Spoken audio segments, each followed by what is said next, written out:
Hi, I'm Natalie. I'm a professional chef and a mom of a child who is also on a special diet. I understand how important it is to keep a low-protein diet interesting and fresh to ensure long-term success. So I'd like to introduce you to a low-protein food you may not know, jicama. It's a root vegetable from Mexico and available at most local markets. It's naturally low in protein, and it's slightly sweet, crunchy, and perfect for a homemade slaw. This recipe is great for the whole family, and it will be a hit at your next barbecue.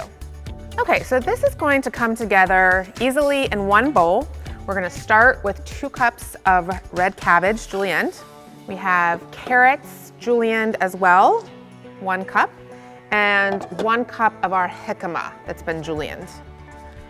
I also have a jalapeno that's been sliced. If you're making this for little ones, you can omit if you'd like. We're gonna toss this together with some freshly chopped cilantro as well.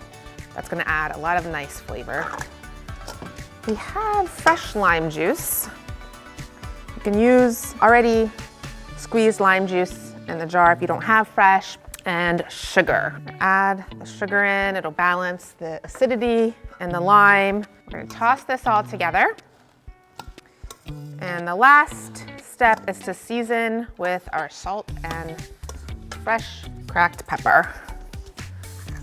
A nice twist of the fresh pepper. All right, we're gonna transfer it to our serving bowl.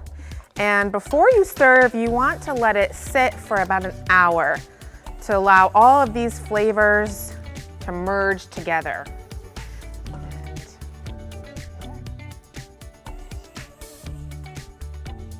For more low-protein recipes and tips, check out nutritionmetabolics.com.